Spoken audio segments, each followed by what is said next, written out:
Bonjour à tous et merci d'être avec nous sur Frat TV, l'émission qui vous fait revivre le Frat de Janville 2015 sur Internet. Et nous sommes actuellement dans le village de Saintinville en présence de la maire Céline. Bonjour Céline. Bonjour. Merci d'être avec nous. Alors dans votre village, quel est le diocèse représenté? Nous sommes le diocèse de Meaux. D'accord, et combien y a-t-il de jeunes alors dans ce village? Il y a 850 jeunes dans ce village. D'accord, et donc on va revenir, hier on parlait de chaque village à un imaginaire. Quel est le vôtre? Alors, nous sommes dans la préhistoire et ici nous sommes à la découverte du feu de l'Esprit Saint. D'accord, super. Et comment, par exemple, ce matin, comment s'est passée la journée, la matinée plutôt, dans le village? Alors, nous avons réveillé les jeunes dès 7 heures, puis ils ont assisté à la messe sous le chapiteau. Ils ont ensuite eu un temps de carrefour et là, ils sont en train de déjeuner. Tout se passe bien? Tout se passe très bien à Saintinville. D'accord, et ce soir, du coup, veillée spéciale ici, dans votre village, vous avez déjà préparé? Alors oui, on a préparé parce que ça prend beaucoup de temps, c'est une veille festive et nous allons partir à la recherche d'un message perdu par Gabriel. C'est un message de Dieu et il est perdu dans le temps. Je vous donne pas plus d'informations pour qu'il y ait des surprises pour les jeunes. Bah, ça promet, merci beaucoup Céline.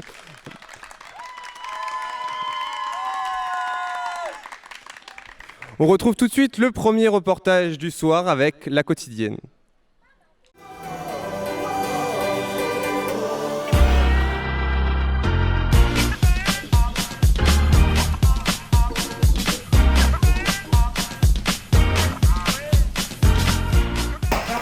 Le service pour moi, c'est faire plaisir aux autres. C'est l'entraide, Ouais, voilà. c'est l'entraide. C'est aider les gens sans demander en retour.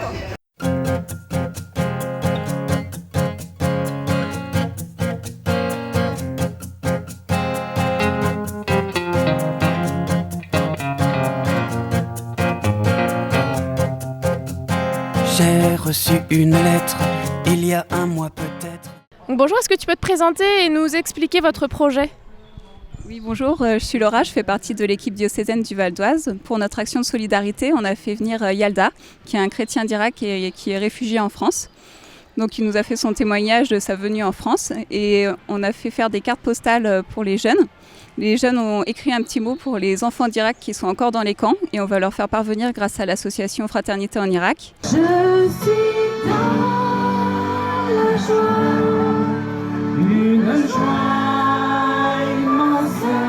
Je suis dans l'allégresse, car mon Dieu m'a libéré.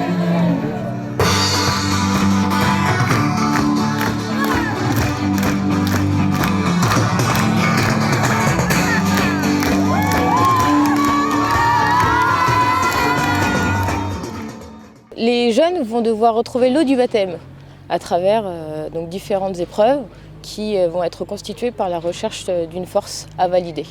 Donc la force de la créativité, la force physique, le savoir, l'adresse. Ils vont les retrouver en allant de village en village de manière à trouver donc les différentes forces. Et donc en faisant le jeu, ils vont être tamponnés, recevoir cette force qui va leur permettre justement de retrouver l'eau à la fin du grand jeu. Alors par exemple, il y a un jeu sur la force physique qui s'appelle le pont humain et ils vont devoir transporter un jeune d'un point A à un point B. La force, c'est quelque chose qui peut être à la fois physique, intellectuel. Et donc du coup, dans ce grand jeu, chaque jeune va devoir trouver sa force. Voilà. Il va falloir qu'ils soient tous ensemble de manière à pouvoir faire rejaillir la force qui est sortie à l'intérieur de chacun d'eux. Je suis entouré de deux invités. Cassandra, bonjour Cassandra. Bonjour. Alors tu as été baptisée hier soir lors de la veillée baptismale, c'est ça? Oui, c'est ça. Et rapidement, alors d'où viens-tu? D'Argenteuil, de la basilique d'Argenteuil. D'accord, super. Et à côté de moi, à ma droite, il y a le père Nicolas Joly. Bonjour mon père. Bonjour Pierre. Donc quelles sont vos premières réactions en tant que prêtre accompagnateur de ce début de frat? En tant que prêtre, je vois beaucoup de joie. Et la joie, c'est un des fruits de l'Esprit Saint. Donc on est vraiment en ce week-end de Pentecôte embrasé par l'Esprit Saint avec tous ces jeunes, 12 000. C'est magnifique. Tout à fait. Donc on va les retrouver dans quelques instants. Mais avant cela, un nouveau reportage sur la veillée baptismale justement d'hier soir où vous allez reconnaître notamment Cassandra qui est avec nous. A tout de suite.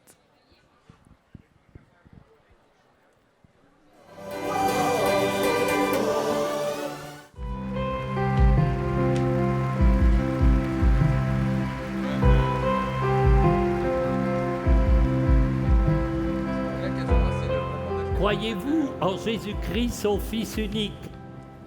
Je crois. Je te bénisse, je te baptise au nom du Père, du Fils et du Saint-Esprit. Cassandra, Bonheur et William, vous êtes dans la joie, vous êtes une création nouvelle dans le Christ.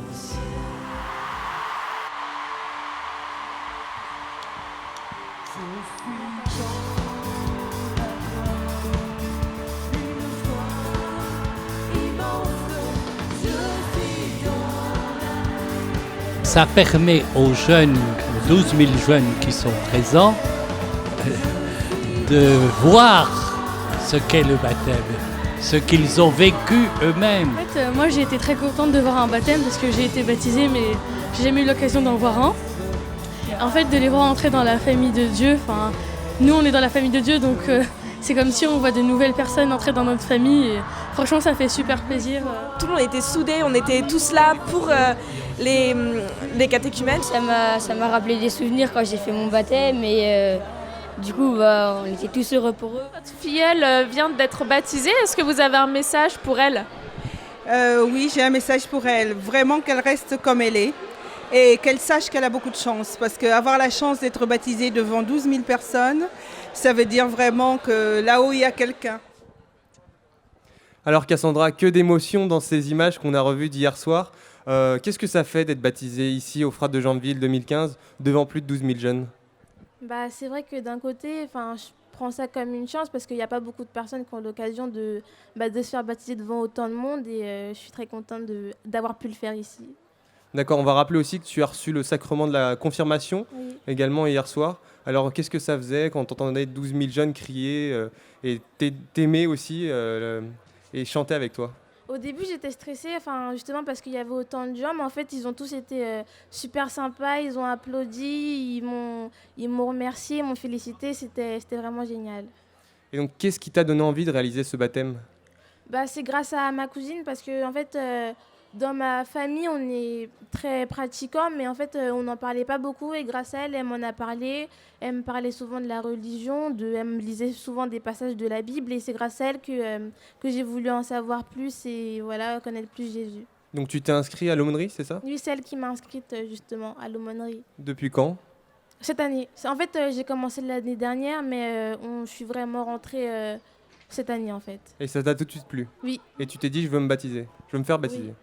D'accord, très bien. Et donc, quel a été le parcours pour finir ici, hier soir au Frat, pour recevoir le baptême? En fait, à la base, je devais me faire baptiser à la basilique de ma ville. Mais en fait, vu qu'il y a eu le Frat, il y a le Père Nicolas qui justement m'a conseillé de plutôt le faire ici. Parce que c'est vrai que c'était une occasion unique. Et du coup, vu que c'était au Frat et pas à la basilique, ça a été plus rapide. Mais finalement, ça s'est bien passé. Ça a été rapide plutôt. Ça t'a pas fait peur quand t'as dit ça? Si. Et pour autant, t'as accepté tout de suite? En fait, au début, j'ai refusé et puis après, j'ai accepté. Parce qu'en fait, j'avais peur. D'accord. Et alors, on va rappeler le thème du Frat, qui est une force est sortie de moi. Justement, toi, comme tu viens d'être baptisé, comment tu interprètes ce thème? Jésus dit ça quand la femme qui était malade l'a touché.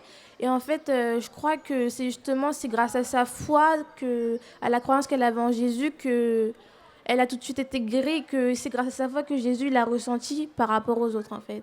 Et toi, en tant que baptisé, nouvelle baptisée, comment tu le ressens ce thème? Tu ressens une force qui sort de toi actuellement Plutôt rentrer. Rentrer en Max Arthur. C'est aussi bien. Mais oui, d'un côté, oui, j'ai ressenti ça. C'est ça qu'on ressent quand on se fait baptiser. D'accord, et maintenant je me tourne vers vous, Père Nicolas. Qu'est-ce que ça vous fait d'entendre un tel témoignage d'une jeune fille, Cassandra? Eh ben, je suis très ému d'entendre. Déjà, je suis ravi de voir des nouveaux baptisés. À chaque fois que je baptise ou que je participe à un baptême, ça fait toujours très chaud au cœur d'accueillir des nouveaux membres dans l'Église, que ces personnes-là sont reçues dans le corps de Jésus, profondément, sont plongées dans la mort et la résurrection de Jésus. C'est bouleversant et ça me fait aussi prendre conscience de la grandeur de mon baptême. Et alors, on parle beaucoup des jeunes baptisés, mais ceux qui ne le sont pas, quelle est vraiment la différence? Est-ce qu'il y en a une déjà? La différence entre quelqu'un qui est baptisé et quelqu'un qui n'est pas baptisé, elle est en fait énorme. Elle n'est pas forcément visible à l'œil nu, mais quand on fait partie d'une famille et quand on est tout seul, c'est pas la même chose. Quand on est rempli de l'Esprit Saint et quand on n'est pas dans l'Esprit Saint, eh bien, c'est profondément différent. C'est pas visible à l'œil nu, mais notre âme, elle est profondément transformée par le baptême. On appartient à Jésus. Et c'est ça la grande différence. Avant, je vivais pour moi, et à partir du baptême, je vis en Jésus. Et donc, dernière question, par rapport au thème « Une force est sortie de moi », même question un peu que Cassandra. C'est difficile parfois quand on est jeune de ressentir cette force. Alors comment arriver à savoir que Jésus veut nous donner cette force et a envie de nous donner cette force ? Pour savoir que Jésus veut nous donner sa force, eh bien, il faut d'abord l'écouter, tout simplement. C'est un peu bête comme réponse, mais c'est vraiment ce que j'expérimente moi quand j'étais jeune et encore aujourd'hui comme prêtre. Si j'ai envie d'expérimenter la force du Christ, je dois me mettre à son écoute, de lire la Bible, lire la parole de Dieu, recevoir les sacrements. Comme ça, il a toute la place pour se répandre en moi. C'est pas forcément une affaire de ressenti, parce que quelquefois je vais bien, quelquefois je vais pas bien, quelquefois je suis fatigué, quelquefois je suis en forme. Ça, c'est le ressenti. Mais profondément, si je lui ouvre un tout petit peu la porte de mon cœur, eh bien lui, il peut se répandre profondément en moi. Bien, merci beaucoup mon père. Et tout de suite, on retrouve la chronique Le Frat vue d'en haut avec Bérénice, chargée de mission pour le Frat.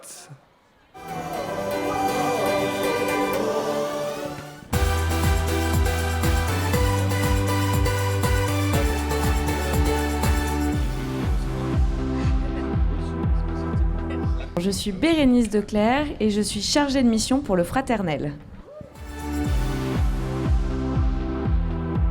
Le Frat, qu'est-ce que ça donne vu d'en haut ? On a vraiment l'impression que c'est une petite fourmilière où il se passe de grandes choses. Qu'est-ce qu'il faut pour qu'un Frat décolle ? Un petit peu de sourire, beaucoup de chants, énormément de prières et beaucoup de rencontres. Ah, le moment où la grille du parc s'ouvre et où les frateux pénètrent dans le parc. Si j'étais une chanson du Frat, je pense que je serais « Mon Dieu, je m'abandonne à toi ». Je choisirais celle de cette année, de l'évangile du Frat 2015, qui dit « Ma fille, ta foi t'a sauvée ». Qu'est-ce que j'aimerais que Dieu me dise quand j'arriverai au paradis des frateux ? Va en paix ?